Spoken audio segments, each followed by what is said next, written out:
Let me take you back to the beginning. I want to tell you who I was before everything happened, because I think people skip this part. They skip it because it feels irrelevant, because the drama hasn't started yet, because there's nothing to grab onto emotionally. But I think it's the most important part, because you need to understand who I was in order to understand what I lost, and what I eventually had to become to get it back. I was born in a mid-sized American city, the kind of place that has one decent high school, one struggling newspaper, 3 Walmarts, and an outsized sense of its own importance. My parents had met young, married fast, and by the time I was born, they were already 2 people who had grown slightly in different directions, held together by routine and mortgage payments and the complicated love that forms between 2 people who built a life together before they finished building themselves. My father's name was Robert. He was a broad-shouldered man with a voice like the bottom note of a piano, low, resonant, and capable of filling a room without effort. He had grown up working class, the son of a man who believed that silence was strength and that weakness was a contagion you caught from other people. He carried those beliefs like heirlooms. He didn't know how to put them down. He owned a small logistics business, a fleet of 3 trucks, a storage facility, and a rotating staff of underpaid workers who mostly respected him because he worked as hard as any of them. When I was young, maybe 7 or 8, I used to sit in the cab of one of those trucks when he drove on weekends, watching the highway unspool in front of us, eating gas station sandwiches that tasted better than anything I've had in a 5-star restaurant since. Those were good days. Those were days when my father was still a version of himself I could understand. My mother's name was Eleanor. She was the quiet center of our household, organized, precise, the kind of woman who kept everything running without ever appearing to exert effort. She read constantly. She had opinions she mostly kept to herself.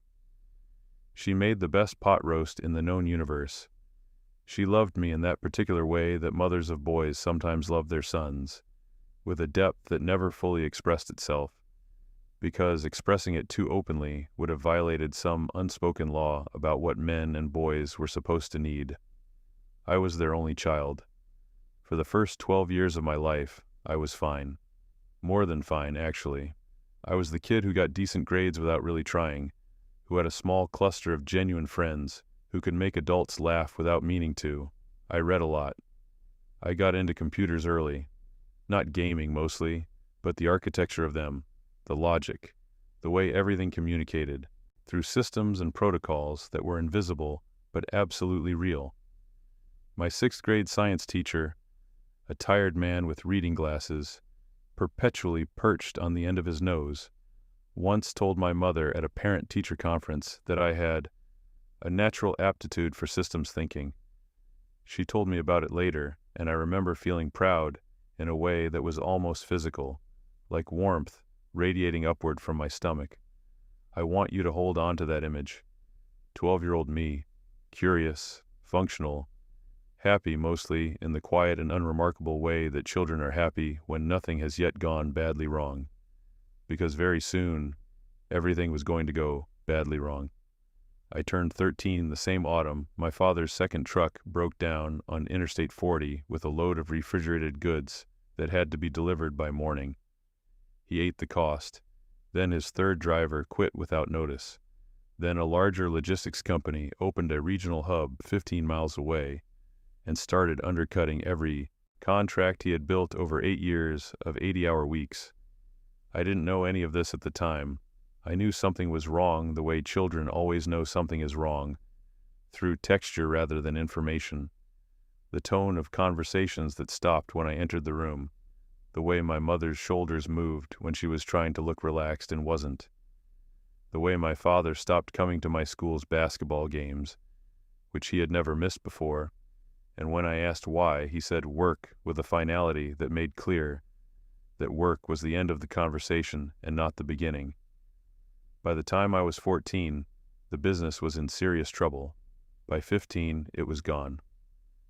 I remember the specific day my father came home and sat at the kitchen table and did not move for 3 hours. He didn't eat. He didn't speak. He sat with his hands flat on the table, like he was trying to hold it down.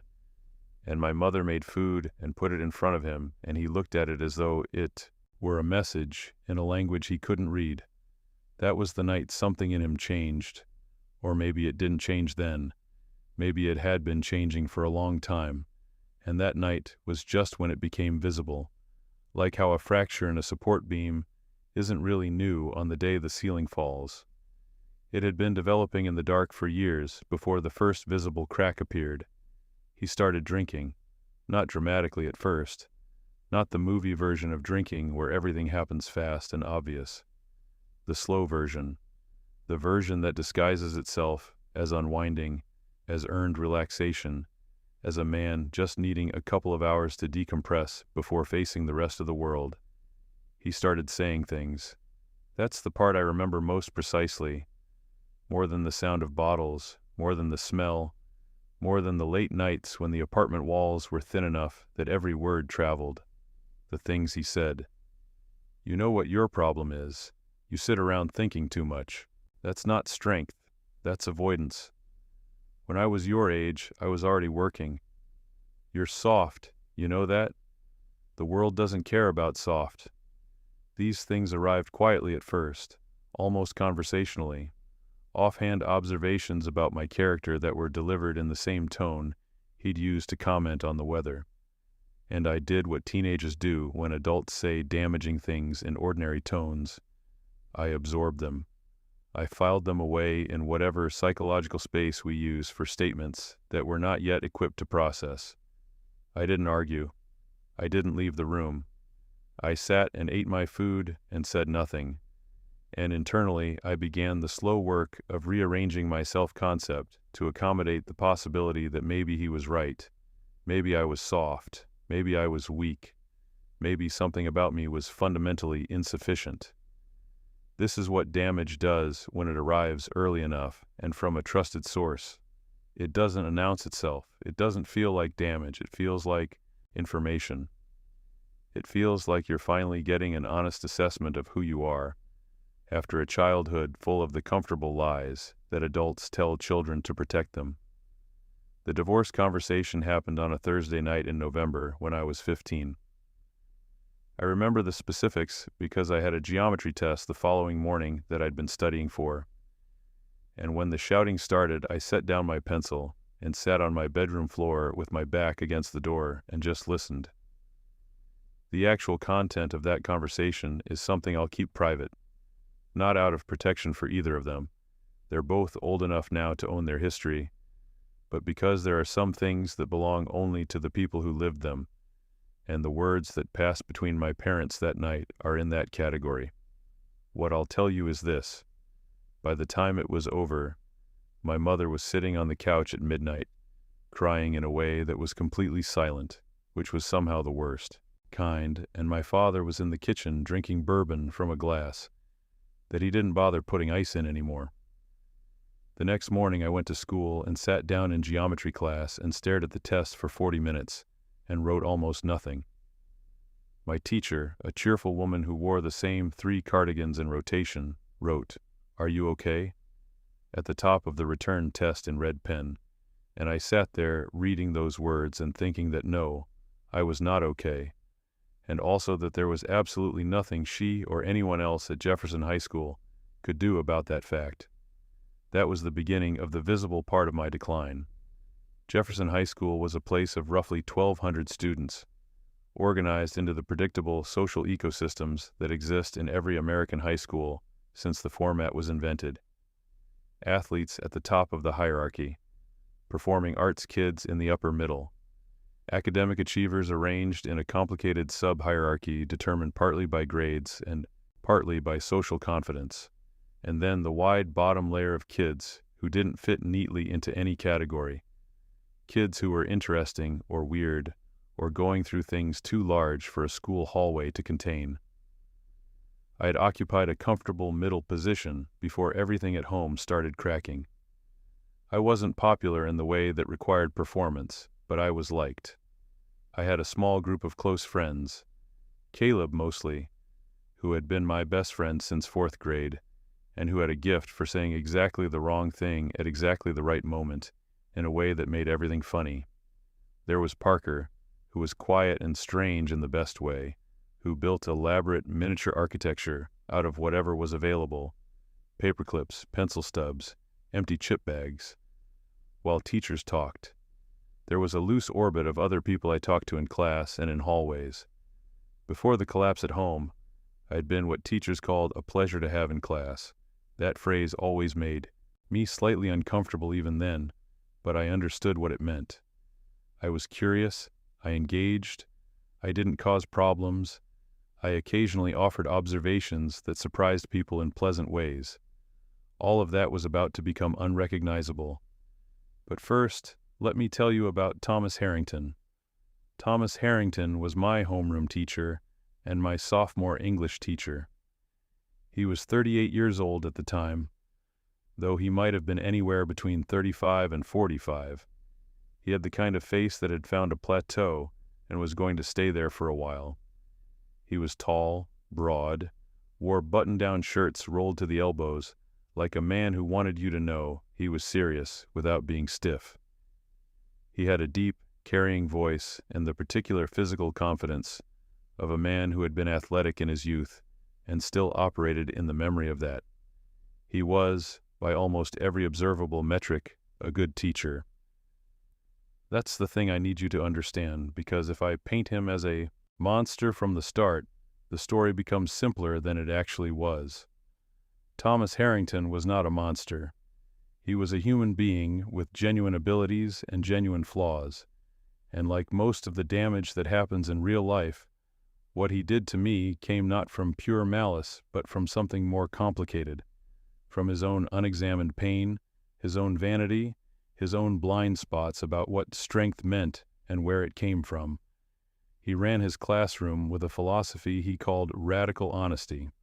He believed, and articulated this frequently, that students were best served not by encouragement that wasn't earned, but by accurate, unvarnished feedback about their performance and potential. He said this was a form of respect.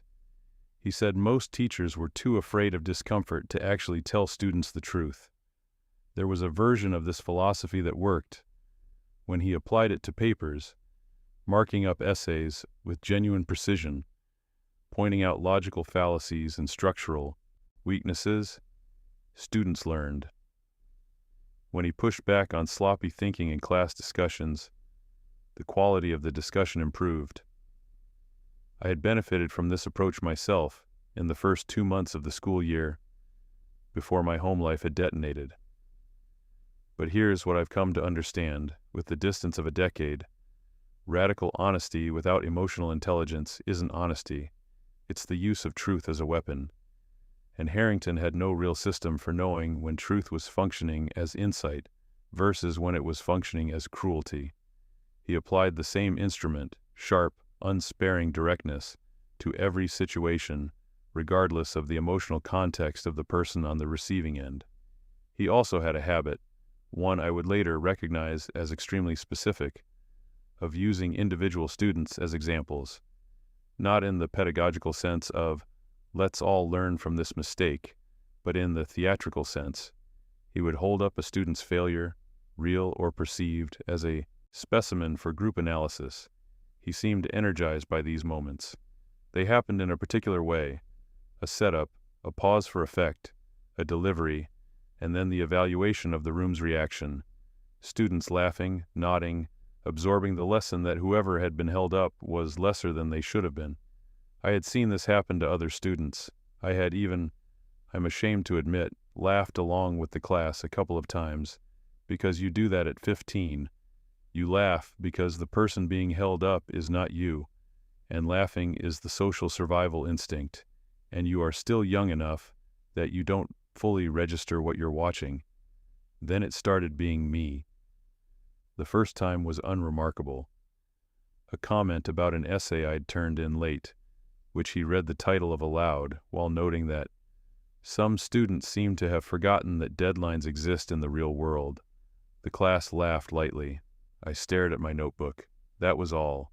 But he kept coming back, over the following weeks. As my grades slipped and my engagement disappeared, I became a recurring reference point in his class. "Where's your homework today?" asked in a tone that made it a rhetorical question with an audience. "Anyone else notice that some of us have decided to stop trying?" With a glance in my direction that the entire class tracked. He never said my name in these moments. He was too practiced for that. He used the architecture of ambiguity. Gestures, glances, pauses that were deniable in isolation but unmistakable in aggregate. The class understood exactly who he was talking about every time. What he didn't know, what he made no effort to find out, was why I'd stopped trying. And nobody asked. Here is what a typical Tuesday looked like during the worst of it.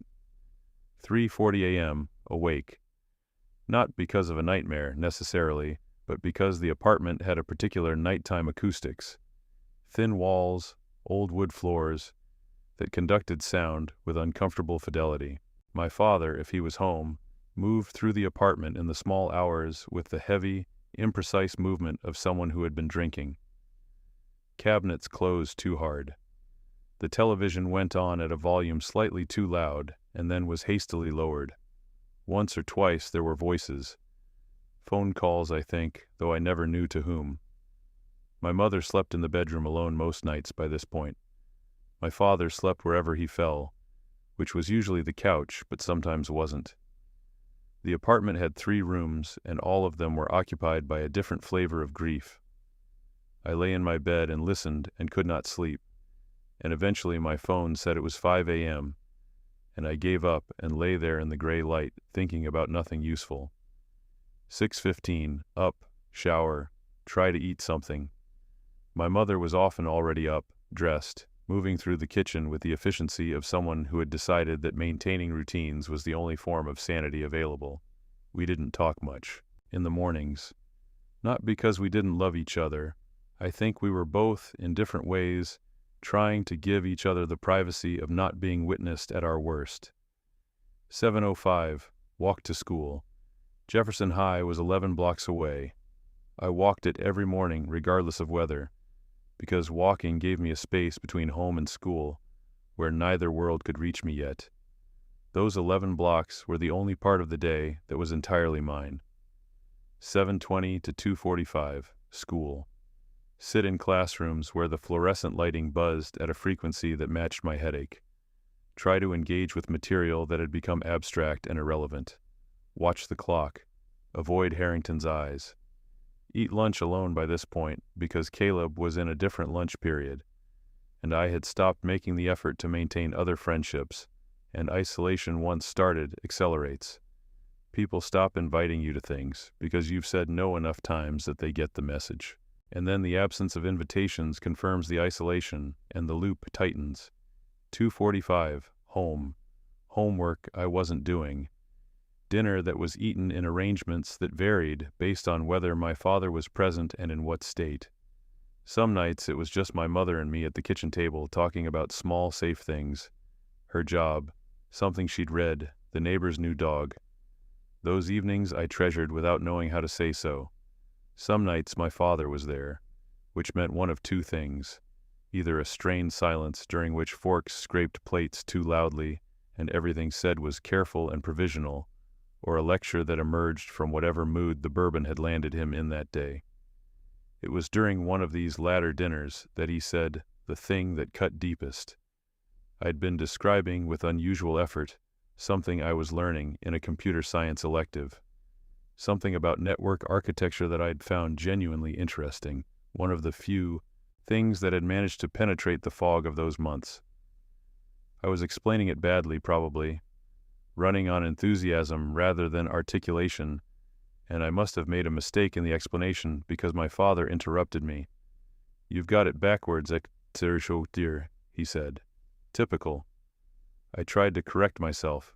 "No, forget it," he said. "You know what your problem is? You think talking about something is the same as understanding it. You think figuring things out in your head means anything in the real world." He picked up his glass. "Men don't cry. Men don't sit around theorizing. They act. They build. You, a gesture in my direction that was almost dismissive, almost something worse. You're going to spend your whole life in your head and wonder why nothing real ever happens. He wasn't finished. I see you walking around this house like the world owes you something, like all this. Another gesture, bigger now, encompassing the apartment, the situation, all of it, is something that happened to you. Newsflash.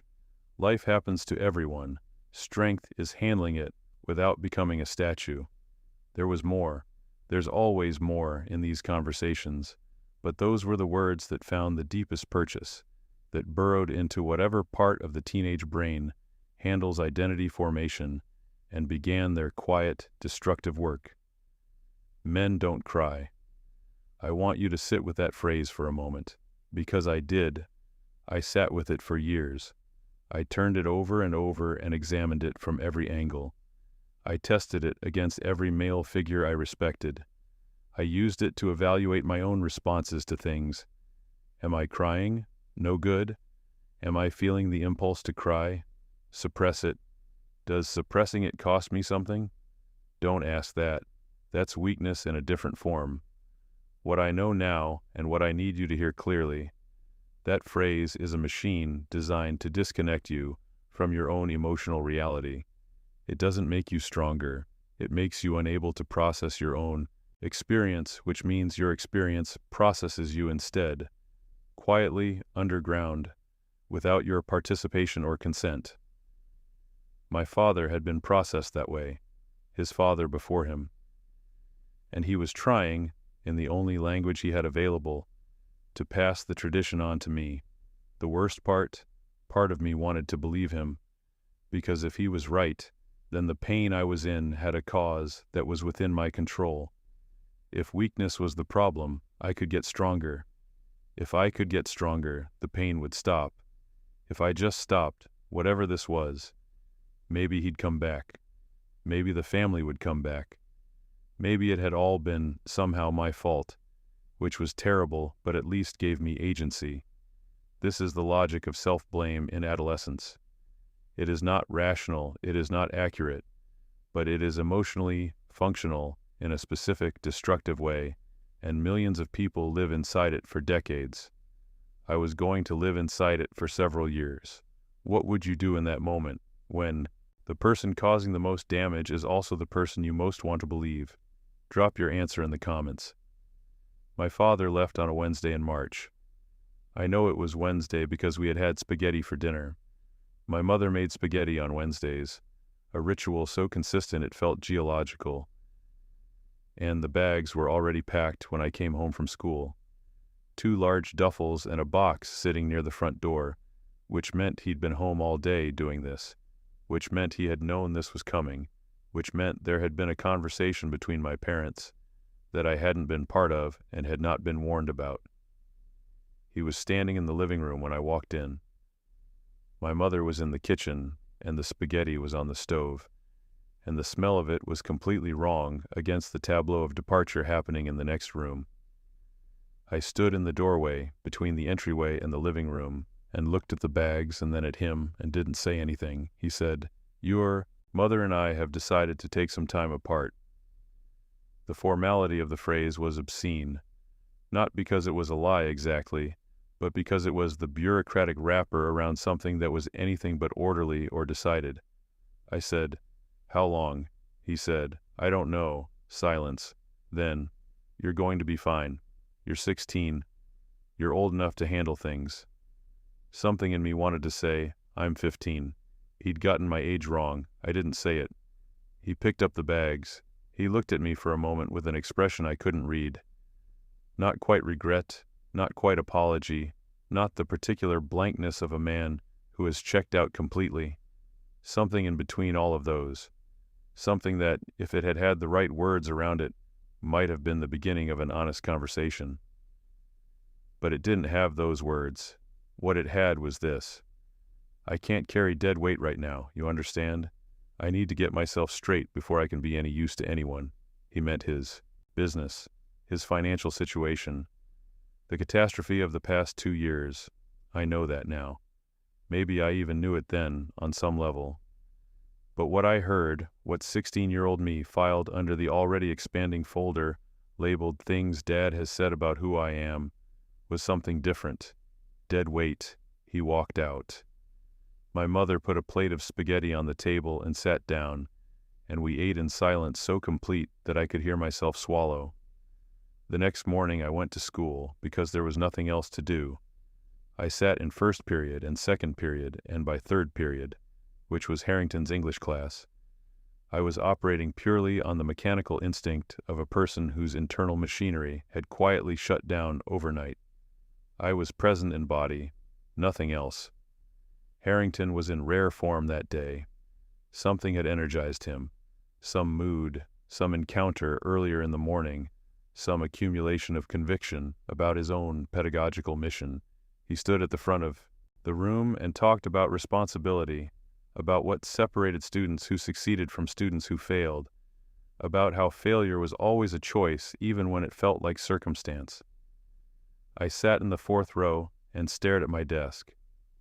Some of you, he said, in that tone that was technically addressing the room, but had a specific gravitational direction, have decided that your personal problems are an excuse for not showing up, for not trying. I want to be very clear about something. The world does not pause for your drama. The world does not care about your situation. The only question the world ever asks is, what did you do with what you were given? He looked at me, not briefly, a 3-second look that the entire class felt. Some of us need to hear that more than others. I didn't react. I had nothing left to react with. After class, Caleb found me at my locker and said, "Hey, are you?" And I said, "I'm fine." And he looked at me with the particular expression of someone who knows that "I'm fine" means exactly the opposite, but doesn't know how to bridge the gap between knowing that and doing something about it. And eventually he nodded and walked away. I don't blame him. He was 15. Nobody teaches you how to reach someone who has gone to the other side of whatever I'd gone to. By lunch, I had made a decision. Not consciously, not dramatically. The way you make the kind of decision that you only recognize as a decision later, in retrospect, when you see the shape it carved into your subsequent life. I went to the bathroom on the second floor, the one at the end of the hall that nobody used at lunch because it was out of the way. I went into the stall farthest from the door. I sat down on the closed lid of the toilet, and I put my head in my hands. And for the first time in, I don't know how long, I stopped holding everything in. I cried. Not quietly, not controlled, not the kind of crying that maintains its dignity, the kind that is ugly and honest and entirely without audience consideration. The kind that acknowledges, in its very form, that everything has been too much for too long, and that the effort of pretending otherwise has finally exceeded the capacity of the person doing the pretending. I was in there for maybe 10 minutes. I didn't hear the bathroom door open. I didn't hear footsteps. I didn't hear the sound of a phone camera initiating a recording. All I heard eventually was the bell that ended lunch period. And I wiped my face and took several careful breaths and checked that my eyes were as normal as I could make them, and walked back out into the hallway. Thomas Harrington was standing outside the bathroom door. He had his phone in his hand at his side, already pocketed, I thought. He looked at me with an expression I couldn't categorize in the moment. Not cruel exactly, not kind. A kind of clinical curiosity, maybe. The expression of someone who has witnessed something interesting and is already turning it over in their mind. "You okay?" he said. I said, "Yes." He said, "Good," and walked down the hallway. That was it. That was the whole interaction. I went to 6th period. I went to 7th period. I went home. I didn't think about it again that evening, because I had other things to not think about, and I had reached my capacity for processing any of it. The notification arrived at 7:14 the following morning. I know the exact time because I was lying in bed, not yet dressed, scrolling through my phone with the particular joyless autopilot of someone who checks their phone, not because they expect anything good, but because the motion of it substitutes for having a reason to move. It was a message in one of the school group chats, one of those sprawling, semi-official chat groups that every high school had by that point, with several hundred students in them. The message was a video file, no text, just the video. I pressed play. 5 seconds in, I understood what I was looking at. The angle was imperfect, slightly obscured. The gap beneath a bathroom stall door, filmed from outside. The audio was muffled, but the sound was unmistakable, and after a moment, maybe at the 12-second mark, there was a shift in the angle, a slight repositioning, and the view through the gap became just clear enough. My face was not visible in full, but there was enough. The position, the sounds, the context, and the account had added a caption. This is what weakness looks like. I read it 3 times, 4 times. I read it the way you read something that your brain keeps refusing to process, because processing it would require accepting that it is real. Then the comments started coming in. I won't reproduce them here, not because I can't remember them. I can remember them with the specific clarity that the brain reserves for traumatic information, that horrible sharpness that attaches itself to things we most want to forget. I won't reproduce them because 15 and 16-year-olds write when 15 and 16-year-olds write when they have been given permission, through the framing of the original post, to treat another person as a target rather than a human being. The cruelty that emerges under those conditions is not really personal. It's almost impersonal, which makes it somehow worse. It's the cruelty of a crowd finding a common direction. The memes started within the hour. By the time I got to school, the architecture of my humiliation had been distributed to every phone in the building. Everywhere I walked, I felt it. The sidelong glances, the conversations that stopped a beat too late, the groups of students whose eyes tracked me with an expression that wasn't quite contempt and wasn't quite pity, and was somehow worse than either. I made it through first period through sheer mechanical endurance. In second period, someone, I never found out who, had printed out a screenshot and placed it on my desk before I arrived. I picked it up, I put it in my bag, I sat down. I did not cry. I was not going to cry here. Not in this building, not again, not ever in this building again. At lunch, I ate alone at the end of a table and nobody sat near me, and I stared at my food and ate it with the blank efficiency of someone refueling rather than eating. Caleb found me after school. He looked uncomfortable. Not the discomfort of someone who was part of the cruelty, but the more painful discomfort of someone who cares about you and has no idea what to do with that. I saw it, he said. Yeah, I said, he stopped, struggled. That's really messed up. Yeah. Do you know who? No. He stood there for a moment. Then he said with genuine helplessness, I'm really sorry, man. And then there was nothing else to say, and we both knew it, and he eventually walked in his direction, and I walked in mine. My mother went to the principal's office the next morning.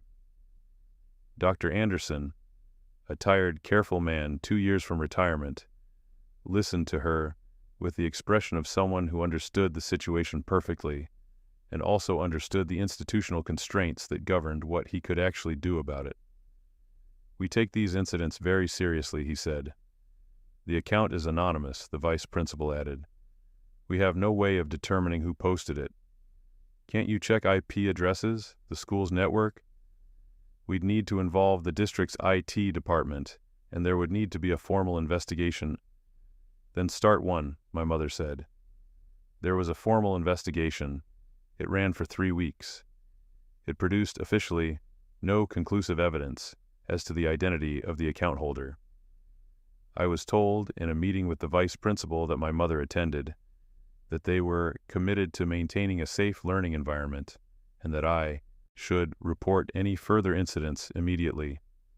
I was also told, in a way that was careful and deniable, and landed exactly as clearly as it was intended to, that sharing personal struggles in public spaces like bathrooms can sometimes invite unwanted attention, and that I might benefit from speaking with the school counselor about coping strategies.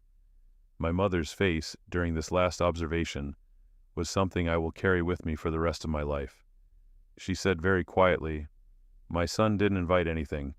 He was filmed without his consent by an adult in a position of authority over him." The vice principal did not respond directly to this.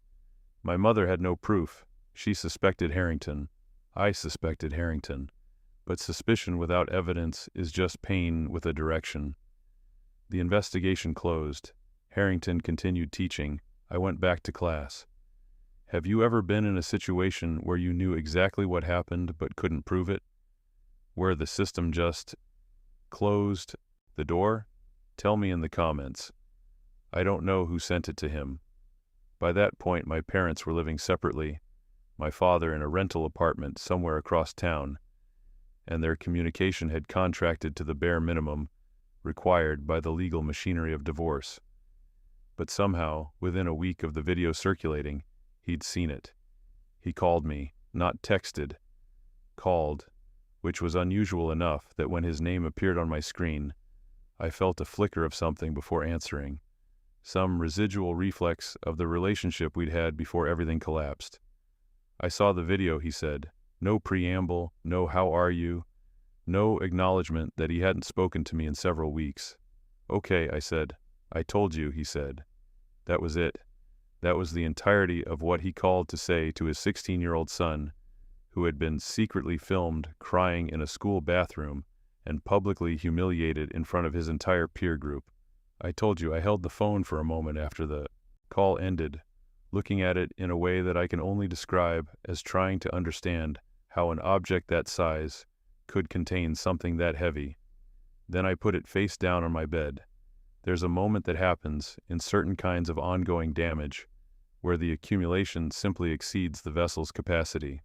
It's not dramatic. It's not a breakdown in the movie sense. It's more like a switch that doesn't announce it's switching. A light that goes out so gradually that you only notice the darkness after the room has been dark for a while. I stopped going to school.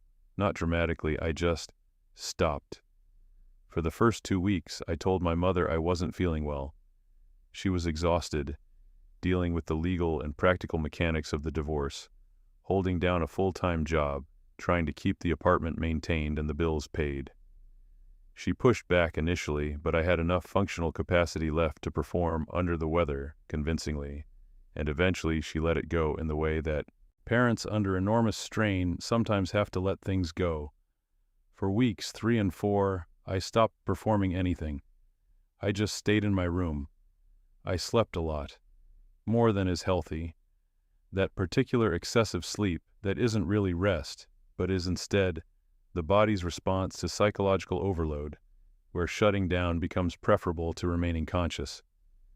I ate when I needed to. I looked at my phone sometimes and then put it down.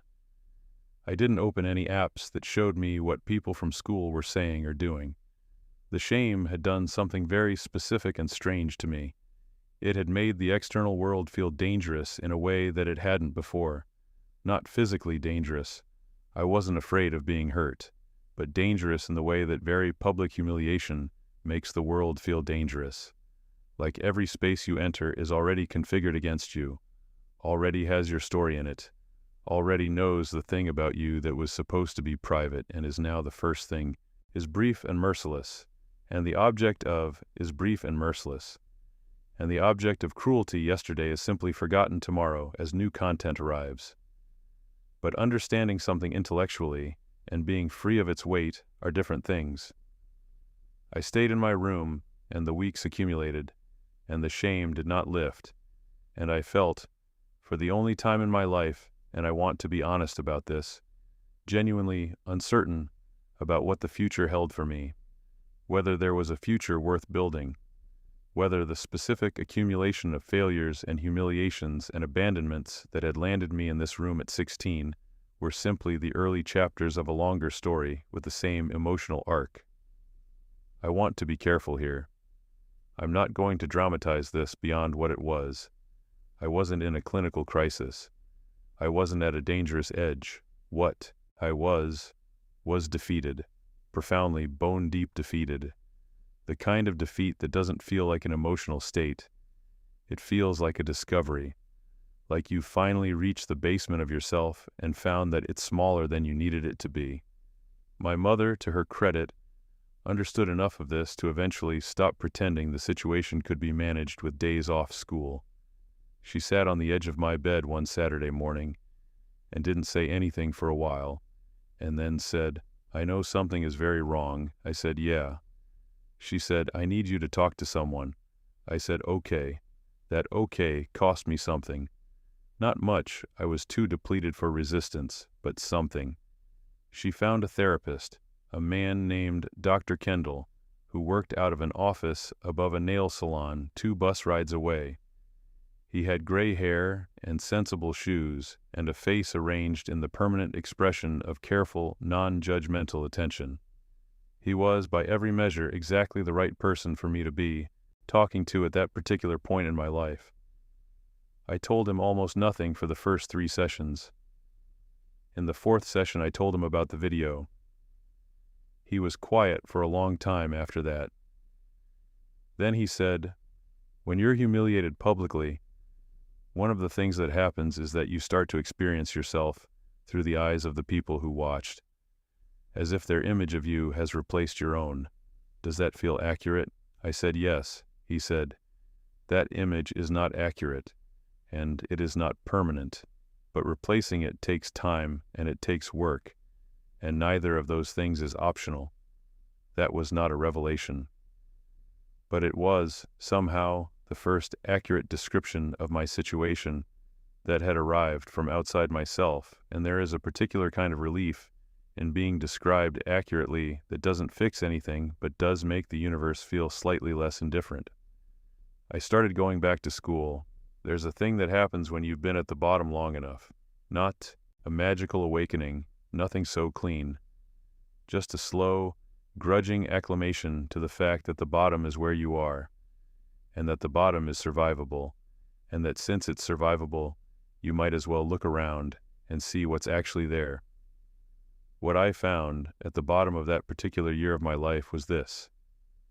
I was angry, not the loud kind of anger, not the kind that expresses itself in scenes and confrontations and all the external performances of emotional urgency, a different kind, cold and specific and deeply patient, the kind of anger that knows it can't spend itself immediately, because immediate spending would be waste, and it has no interest in waste. It knew this anger that Harrington had filmed me. I had no proof. It knew that the system that should have protected me had instead protected him. It knew that my father had seen the video, and his response had been, "I told you," and that this was not the response of a man who was in a position to offer wisdom about strength. And it decided, quietly without announcement, to start paying attention. This is not inspiration. I want to be very clear about that. This was not a moment where I looked in the mirror and gave myself a speech about rising above. It was something much smaller and much colder than that. It was the decision of an organism that has been damaged to begin gathering information about the source of the damage, against no particular timeline, with no particular plan yet attached. I started doing what I was good at, systems. The computer science elective I'd been ignoring became the thing I showed up to. I started staying after school in the computer lab, not for any assignment, but because the lab was empty in the late afternoon, and the machines were connected to the school's network, and I had developed a curiosity about how networks worked, specifically how they tracked things, how they stored things, how the ghost traces of digital activity accumulated in logs and caches and servers that most people never thought about. I read everything I could find, not just beginner material. I went deep, quickly, because I had the kind of focused desperation that substitutes for years of casual learning. I learned about network protocols, about IP logging, about the metadata attached to digital files, not just images and videos, but the invisible architecture of timestamps and routing tables and server logs that underlies every action taken on a connected network. I kept it quiet. I didn't tell Caleb what I was working on. I didn't tell my mother. I didn't post about it online. I just learned. In parallel, something else was happening. I was watching Harrington, not in a way that would be visible to him or anyone else. I sat in his class, did my work at a level sufficient to avoid attention, maintained the exact profile of a student who had pulled himself together enough to be unremarkable, invisible but present, and I watched. He had a pattern, a very specific, very repeatable pattern that I only understood because I had been its target and had therefore been sensitized to its mechanics in a way that a more fortunate student wouldn't have been. He was always looking for the student who was most vulnerable at any given moment, the one whose emotional armor was thinnest, whose situation at home had leaked into their performance or demeanor. He found them with a kind of instinct that I found, in retrospect, genuinely unsettling. And then he used them. Not every day, not even every week, but with a regularity that was almost rhythmic. The public example, the deniable cruelty, the classroom dynamic that shifted in those moments to make everyone else complicit through their laughter. He did it to a kid named Parker that spring. Parker, who built small architectures out of whatever was available, who had been my occasional friend before I'd retreated into my room and emerged as someone too compressed for easy friendship. Parker, whose parents, I had heard through the remaining channels of my social network, were having significant financial problems. Harrington noticed the change in Parker the way he had noticed the change in me, and he used it the same way. The first time I witnessed it, something in my chest clenched in a way that was partly protective anger and partly recognition. The recognition of someone who has survived a specific form of attack, watching it deployed against someone else. I wrote down the date, the time, and a description of exactly what had happened. I did this not because I had a plan yet, but because something in me understood, on some level beneath conscious articulation, that the value of evidence is highest when it's collected before you know exactly what you're going to do with it. I graduated, not with any particular distinction, not at the top of anything, but I graduated, which, given the 18 months that had preceded the ceremony, felt like a form of victory that only I fully understood the cost of. My mother came. She sat in the bleachers in the June heat, with a smile that contained 18 months of held breath finally released. My father did not come. He sent a text message. "Congrats, proud of you." The text contained a period at the end of the sentence, which struck me as almost impossibly inadequate as a punctuation mark for the distance between us, but I saved it anyway. I still don't know why I saved it. After the ceremony, my mother and I went to a diner 3 blocks from the school and ate pancakes at 4 in the afternoon because we both felt like pancakes, and nobody said anything significant. And it was, quietly, one of the best 2 hours of my life up to that point. I enrolled at Weston State University in the fall on a partial academic scholarship that I had earned in the final year of high school, during the period when I had discovered that quiet, focused anger was an excellent academic fuel. I chose a double major that had not existed when I first arrived at the computer lab to understand network architecture, digital forensics, and media law. The combination was not accidental. Weston State was a 4-hour bus ride from my hometown, far enough to breathe differently, close enough that my mother didn't lie awake worrying about the distance. I had a small room in a residence hall that smelled of industrial cleaning products and other people's cooking. I had a laptop that my mother had bought for me, a sacrifice she was making quietly, without discussion, and I had my anger, which had by now become so integrated into my daily operating system that it no longer felt like anger. It felt like discipline. I want to tell you about those 4 years, because they're the part that people want to skip. The quiet years, the years without drama, but they're the whole point. In my first semester, I took a course in digital forensics basics that covered material I had already, in large part, taught myself, but covering it in an academic context gave me the vocabulary to make the knowledge portable. I learned the formal frameworks, chain of evidence, metadata analysis, Network forensics, the intersection between digital investigation and legal admissibility.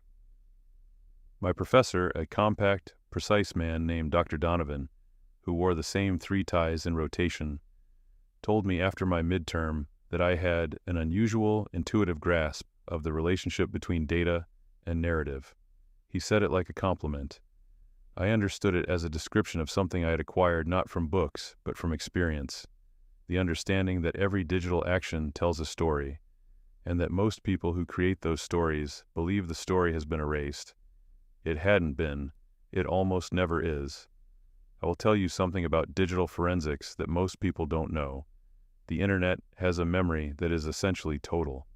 Every packet of data sent across a network has a routing history. Every server that touches that packet logs the encounter. Every IP address associated with a connection creates, in some system somewhere, a record of that connection.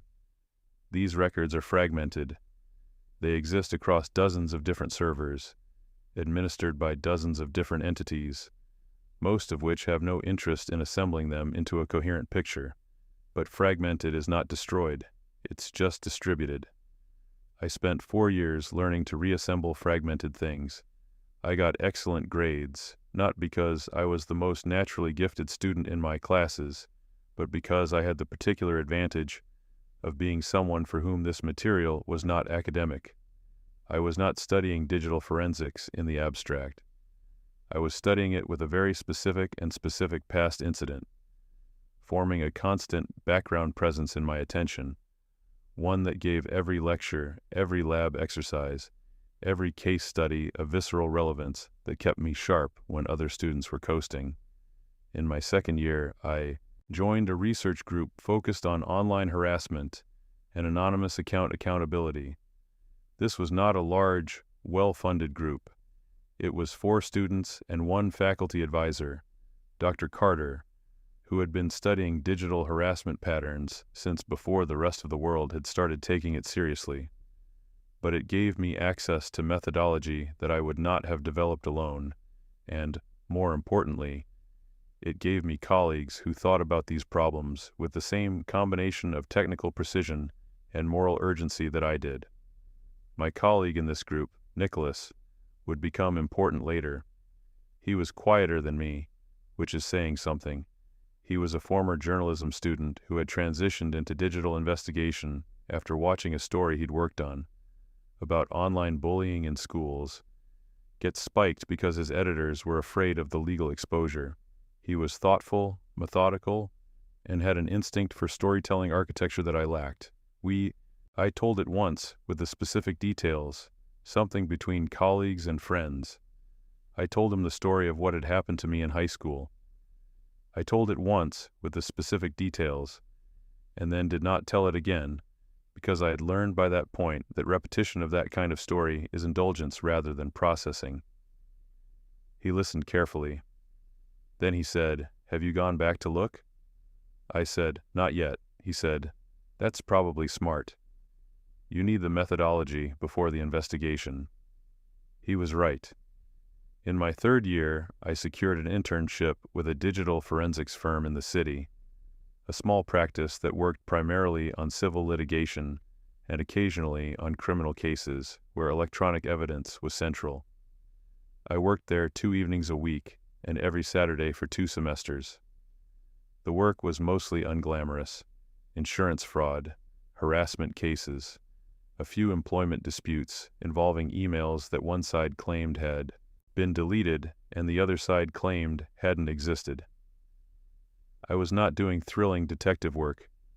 I was learning the procedural reality of evidence collection, which meant learning the difference between finding something and finding something that could stand up in a context that mattered. This distinction turned out to be the most important thing I learned in 4 years. The money, also, was not nothing. 2 years of internship wages, carefully saved in a checking account that I did not touch, accumulated into a number that gave me options I hadn't had before. Not life-changing money, but enough. Enough to take a trip. Enough to make a plan and have resources behind it. I graduated in May of my 4th year with a degree that I had built with a specific purpose in mind and skills that had been honed against a specific problem. The week after graduation, I went home. Not to my childhood apartment. My mother had moved by then to a smaller, quieter place on the other side of town, near a park she liked. I stayed in the spare room, sleeping in a bed that still had the particular stiff quality of a mattress that gets used once or twice a year. I spent 2 weeks doing nothing that looked like anything. I ran in the mornings, I cooked dinner with my mother, I read, I slept full nights. And in the evenings, after my mother had gone to bed, I opened my laptop. In the years since I'd graduated high school, Thomas Harrington had done something that I found deeply unsurprising when I discovered it. He had taken his classroom philosophy and scaled it. He had a blog, he had a podcast, he had a YouTube channel. His brand, and I use that word with full intentionality because what he had built was a brand, complete with aesthetic consistency and audience cultivation, was centered on what he called real masculinity, not the crude, loud version that gets most of the headlines. Something more sophisticated, more palatable to the kind of middle-class parents who would balk at the crude version, but were hungry for something that felt like it was addressing their anxieties about their sons. He talked about soft parenting, producing soft men. He talked about the dangers of emotional indulgence. He talked about building strength through adversity, real adversity, not the curated discomfort of motivational content. He was articulate. He was credible, still a teacher, credentials intact, which lent him an authority that the rawer versions of his content type couldn't access. He had, at the point when I first examined his digital footprint, somewhere in the neighborhood of 80,000 followers across platforms, and this was growing. He had sponsors, a protein supplement company, a men's lifestyle subscription service, a financial coaching app aimed at men who are serious about building. He was, by the metrics that matter in the attention economy, successful. I spent several evenings reading through his content with the specific attention of someone conducting an analysis rather than consuming entertainment. What I found was exactly what I had expected to find, expressed in exactly the way I had expected it to be expressed. The ideology of his classroom, cleaned up, given broader application, stripped of the specific victims it had been practiced on. His most popular content was a recurring series called Men Don't Drift. In it, he offered what he called uncomfortable truths about masculinity, success, and emotional development. The theme was consistent. Weakness is chosen, strength is earned. The men who fail are the men who couldn't handle the truth about themselves. I read these posts with a particular expression on my face that I won't try to describe. I also found, through the research that was now simply second nature to me, something else. Thomas Harrington had gone through a divorce in the same year that I'd been filmed in that bathroom stall, a fact he had never mentioned in years of content about strength and emotional discipline, a fact that was available if you knew how to look. Court records, which are public in most jurisdictions, accessible to anyone with patience and the right search parameters. He had lost partial custody of his son in the settlement. His wife, whose name I found in the same records, had been awarded primary custody. I held this information for several days before I did anything with it, not because I didn't know what it meant, but because I wanted to be careful about how I used it, because there was a version of this story in which I deployed that information as a weapon, and that version would have made me something I didn't want to be. What I wanted was not to expose his personal pain, his divorce, his custody loss, his private grief. Those were his, and however much he had damaged me, I had no interest in touching his private wounds. What I wanted was precision, the specific thing that needed to be true for the exposure to be meaningful. And the specific thing was not his divorce, it was the pattern. Here is where I need to get specific about method, because I think specificity is important. The story of what I uncovered and how I uncovered it matters. not because I want you to replicate it, but because I want you to understand that this was not luck. This was not a dramatic moment of revelation. This was methodical, patient, documented work. The anonymous account that had posted the video of me had been created on a platform that no longer existed in its original form. It had been acquired and restructured several times in the years since, but the original data had not been destroyed. Data of this kind rarely is. It's archived, migrated, held in servers that nobody is actively monitoring, accessible to the right requests made through the right channels. I knew from my forensics training that the platform's original terms of service had included a data retention provision, a standard clause, but one that meant the creation logs, including IP addresses, were theoretically retrievable through legal process. I also knew that in cases involving minors as victims, there were established channels for requesting this information that didn't require litigation. Certain privacy advocacy organizations had negotiated access procedures with major platforms that could be invoked in specific documented circumstances. I prepared the documentation over 6 weeks, carefully, meticulously, with Nicholas reviewing my methodology at each stage. The IP log, when it came back, showed what I had expected. The account had been created and the video had been uploaded from an IP address that resolved, at the time of the upload, to the internal network of Jefferson High School, specifically to a segment of that network associated with staff access. The timestamp of the upload was 14 minutes after the end of lunch period, on the day after my father left. This did not prove that Thomas Harrington had created the account. A network is not a fingerprint. Other staff members had access to that network segment. The evidence was compelling, but not by itself sufficient. But it was a foundation. The second layer came from a source I had not expected: the video file itself. Digital video files, when created by certain devices, contain embedded metadata, XIF data, and extended properties that can include device identifiers, camera settings, sometimes GPS information if location services were active. The original video file, which I had preserved in exactly the form in which it had been sent to me, another instinct from that terrible morning that I had not understood the importance of until much later, contained metadata that included a device model and a partial device identifier. Cross-referencing that identifier against the school's IT asset records, which required a separate, careful request through channels that I won't detail exhaustively, produced a match with a device that had been assigned to Harrington as part of a staff technology allocation. This was the piece I needed. It still wasn't airtight. Forensic evidence rarely is, in isolation, but combined with the network log, the timestamp, the witness pattern I had documented, and the subsequent events I was going to create, it was building into something that had structural integrity. Nicholas, reviewing everything on a Saturday afternoon in my mother's spare room, said, "This is solid. Not courtroom solid, but publication solid." I said, "I'm not going for a courtroom."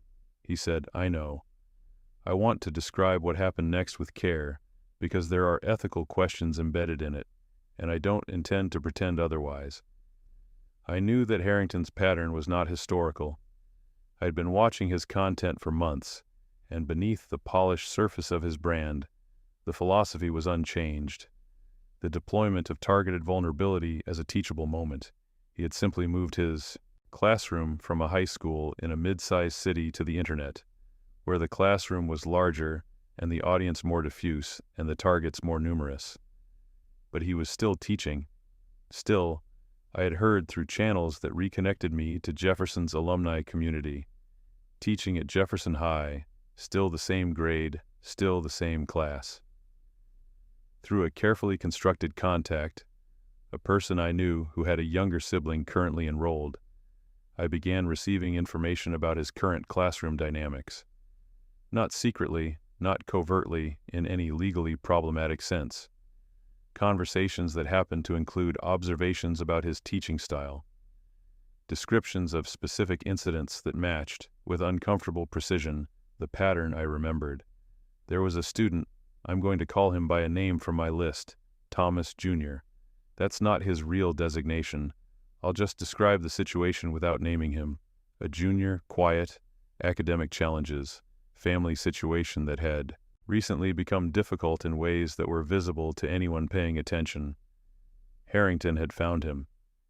The incidents were happening, not as dramatically as what had happened to me, but in the recognizable early stages of the pattern. The public singling out, the implication of inadequacy, the classroom dynamic shifting around the identified target. I needed to document this in a way that was irrefutable. What I arranged, and I thought about the ethics of this for a long time before proceeding, was this. With the knowledge and consent of the student's parent, who had been contacted and who was deeply concerned about what their child was describing, a small digital audio recorder was placed in the classroom during one of Harrington's classes. This was done in a jurisdiction where single-party consent for recording is legally sufficient, and the documentation of the parent's consent was signed and dated and witnessed. Over 3 sessions, the recorder captured something that I will describe in general terms, Harrington singling out this student on multiple occasions. The language was different from what I remembered, more careful, more technically deniable, but the mechanics were identical. The setup, the pause, the delivery, the evaluation of the room. The student's name used in ways that were theoretically neutral and actually devastating. The implication of inadequacy, given just enough deniability that any individual incident could be explained away, but the aggregate created something unmistakable. And there was one moment, that had no deniability. A moment when Harrington, apparently comfortable with his position and unaware of the recorder, said something about this student's home situation, in terms that were specific enough that he could only have known it from sources he shouldn't have accessed. The implication was clear. He had looked into this student's background deliberately, had gathered private information, and had deployed it as an instrument of classroom control. When I listened to that recording, I sat very still for a long time. Then I called Nicholas. "We have it," I said. The investigation that Nicholas and I assembled over the following 8 months was not just about Thomas Harrington. That's important to understand. If it had been just about Harrington, a story about one teacher who did something terrible to one student years ago, it would have been a personal grievance, dressed in the clothes of journalism, and that would have been neither honest nor useful. Instead, we built something larger. We interviewed 12 former students of Harrington's, going back 15 years, and found 7 who described experiences consistent with the pattern. We worked with a child psychologist, Dr. Bennett, who had published research on the long-term psychological effects of teacher-directed humiliation, and provided both contextual analysis and on-camera commentary. We interviewed a legal scholar from a state university, Dr. Lawson, who specialized in educator misconduct and privacy law. We spent 4 months on the structural argument, the systemic question of how this pattern persists in educational institutions, why it isn't caught, why reporting mechanisms fail, what the institutional incentives are that allow it to continue. Harrington was the specific case. The pattern was the story. The network evidence and the device metadata were included in the documentary as what they were, elements of a larger documented record, corroborated by multiple sources, examined by independent experts. The audio recordings from the classroom were included in full, under the legal framework that had made their collection permissible. The documentation of Harrington's social media brand, the content he had built on the same philosophy he was deploying against vulnerable teenagers, was included as context, not as character assassination. The contrast between his public persona, building strong men, and his documented classroom behavior was something we let viewers draw their own conclusions about. We spent 6 weeks in post-production. Nicholas handled the editorial structure. I handled the technical documentation and the legal review. We released it in partnership with an independent journalism platform. Not a major outlet, but one with genuine credibility in the investigative space and significant digital distribution. We released on a Tuesday morning. By Wednesday, it had been picked up by 3 major education news outlets. By Thursday, it had reached national attention. The speed of the unraveling surprised even me, not because I hadn't anticipated it. The evidence was solid, the methodology was sound, the story was constructed in a way that left very little room for legitimate refutation. But there's a difference between knowing that something will happen and watching it happen in real time. Jefferson High School released a statement on Friday, careful, institutional, full of phrases like takes all allegations seriously and ongoing review. The following Monday, Harrington was placed on administrative leave pending investigation. The statement did not mention my name. It didn't need to. His blog went quiet on Thursday, the day the national pickup happened. He posted one response, late Thursday evening, calling the documentary a selective and unfair representation and the product of a personal vendetta by a former student. He invited his followers to reserve judgment. He promised a full response. The full response never came. His sponsors began withdrawing on Friday. The protein supplement company issued a statement about values alignment.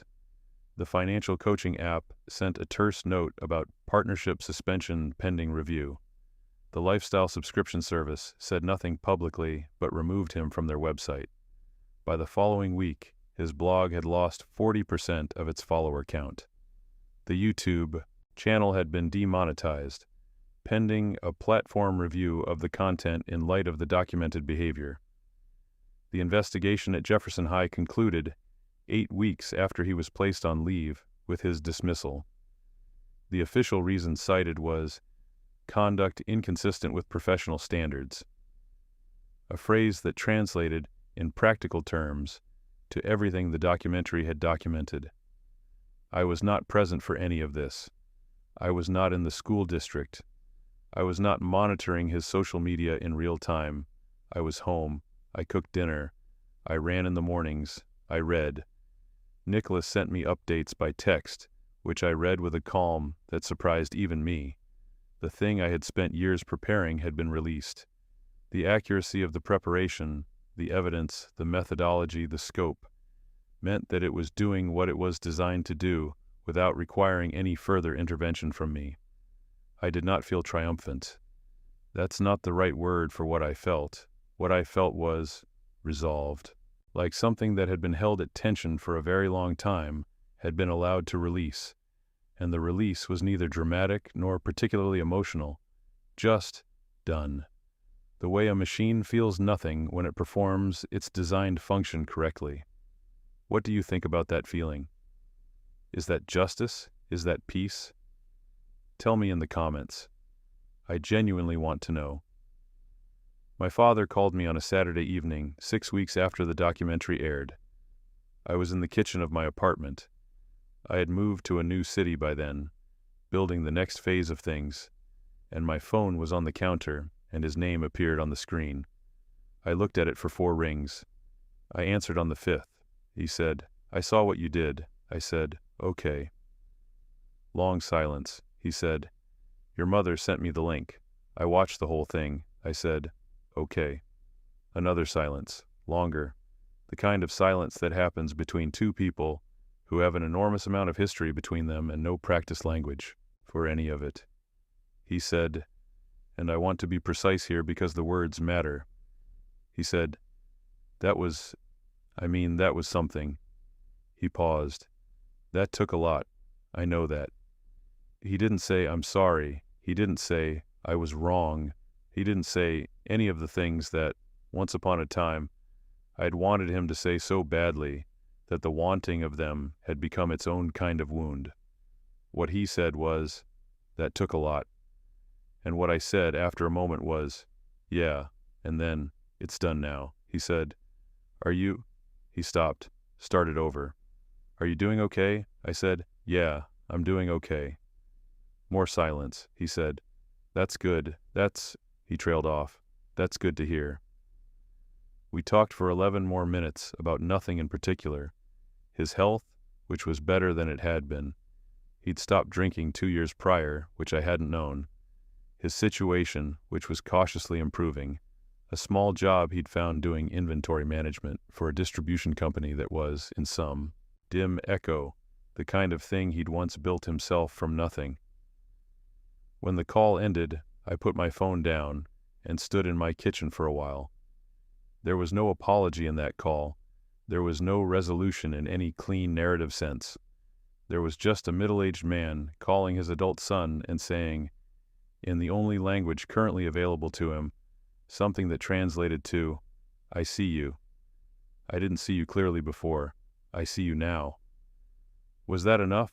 I don't know how to answer that question in a way that's not dishonest. What I can tell you is this. The question of whether it was enough has stopped being the central question of my life. That's the change. Not that it's resolved, not that the wound is healed, but that it's no longer the thing I'm orienting around. I said at the beginning that this story ends with a calm, cold realization that I won, but that it changed me permanently. I want to be honest about the changing. Here is what 10 years of building a life around a specific injustice costs you. It costs you presence. You are never entirely in any room, because part of your attention is always in the room where it happened, re-examining the evidence, planning the next move. I had relationships in those years that I was not fully inside. People I cared about who got a version of me, functional, capable, even warm, but not the whole thing. It costs you joy, not permanently, not completely, but the particular lightness that comes from not having anything to prove. I didn't have that for a long time.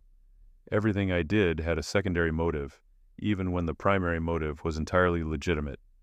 There was always a layer beneath the layer. It costs you the ability to let things go. This is related to the above, but distinct. When you have trained yourself for years to hold on to things, evidence, observations, patterns, the small documented pieces of a case you are building against the universe, you also hold on to smaller things, slights, misunderstandings, moments where you were treated carelessly. The machinery doesn't differentiate. Here is what I have gained that I could not have had any other way. I know my own capacity. I have been at the bottom and come back. I have maintained the architecture of a complex project over a decade, without external support, without validation, without any guarantee that it would work. That knowledge lives in my body now in a way that ordinary success doesn't produce. You can't fake having been at the bottom. You can't skip the bottom and arrive at the knowledge that you can survive it. I know the difference between weakness and pain. My father was wrong. Crying in that bathroom stall was not weakness. Weakness would have been staying. Weakness would have been letting what happened to me become the full story of who I am. What I did instead, imperfectly, at enormous cost, over an embarrassingly long time, was find out who I actually was without any of the comfortable scaffolding of family stability and social belonging and uncomplicated identity. What I am is someone who, when the scaffolding is removed, finds out what's underneath and decides to work with it. That turns out to be something. I want to tell you about one last thing that happened, because I think it completes the picture in a way that nothing else does. 8 months after his dismissal, Thomas Harrington sent me an email, not through any platform, directly, my professional email address, which was publicly listed on the website of the digital forensics consulting practice I had by that point established. A direct, deliberate contact. The email was 2 paragraphs. The first paragraph said that he had been doing a lot of reflecting and that he had come to understand that some of his past approaches had been harmful.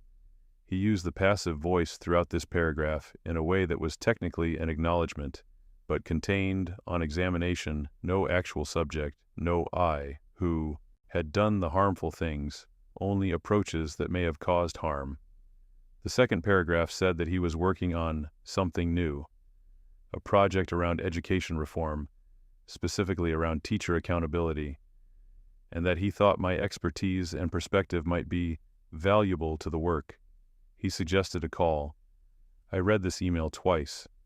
I read it the way I had once read a test I was not going to be able to pass, noting every element, accounting for everything present and absent.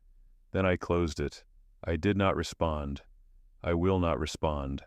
Not out of ongoing anger, not even out of the cold, strategic patience that had organized the previous decade of my life, but because there is nothing to say that serves any purpose I'm currently interested in serving. He lost his position, his brand, his platform.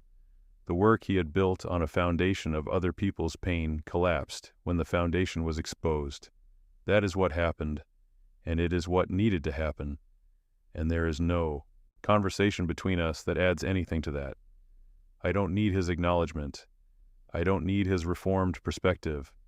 I don't need access to his new project or his new self-image, or the version of the story in which he is the protagonist of his own redemption arc. What I need is what I have, the life I built, the work I do, the knowledge of what I am made of and what I am capable of, and the quiet that comes from having done the difficult thing correctly. The silence of not responding is not cruelty. It is completion. I want to end with something that isn't a lesson. I don't have lessons for you. My story is mine, and the specific circumstances that produced it won't reproduce in your life in any precise way. What I have is a set of things I know now that I didn't know at 16. I'll tell them to you straight. I know that tears are not weakness. They are data. They're the nervous system reporting that something real has happened that matters. Suppressing data doesn't change what happened. It just makes the processing of it take longer. I know that public humiliation is designed to make you feel that you are the only one who has ever been seen at your worst. You are not. Every person in that school hallway who laughed at a screenshot of me had their own worst moment that they were terrified of being exposed. The cruelty of the crowd is never personal. It's defensive. I know that institutions will protect themselves before they protect you, and that this is not the end of the story. It means the protection has to come from somewhere else, from the work you do quietly, from the evidence you accumulate carefully, from the systems you learn to navigate with patient precision. I know that the most effective revenge is not emotional. It's structural. It's the removal of the conditions that made the harm possible, documented and irrefutable, executed in a way that cannot be attributed to malice because it contains no malice, only accuracy. I know that the people who told you what you were made of when you were at your lowest were telling you what they saw of themselves, not what they saw of you. And I know that the cost of the long game is real. I don't want to pretend otherwise. I am not the same person I would have been if none of this had happened. I'm not sure I'm a better person. I'm a more capable person, which isn't the same thing. I am harder in ways that are sometimes useful and sometimes simply hard. I have fewer illusions about people than might be strictly healthy. I hold on to things longer than I should. But I'm here. I'm doing work I believe in. I have a life that is genuinely mine. And on the quiet evenings when I sit in my kitchen and think about that 16-year-old kid locked in a bathroom stall, finally letting himself feel something he'd been holding back for months, I don't feel shame. I feel something closer to tenderness. Because that kid was not weak. He was exhausted. He was carrying things no one should. Was and where he came from. He found out was and where he came from. He found out slowly, at great cost, without anyone's help, that there was something underneath all of it that could not be taken. That's the story. That's all of it. If this reached you, if any part of this landed somewhere real, I want to hear from you. Not because I need validation, but because I know I'm not the only person who has been at that particular bottom. And if there's someone out there who needed to hear that the bottom is survivable and the long game is winnable, then this was worth saying out loud. Drop a comment. Tell me where you've been. Tell me what you'd have done differently. Tell me what you took from this. I'll read everyone.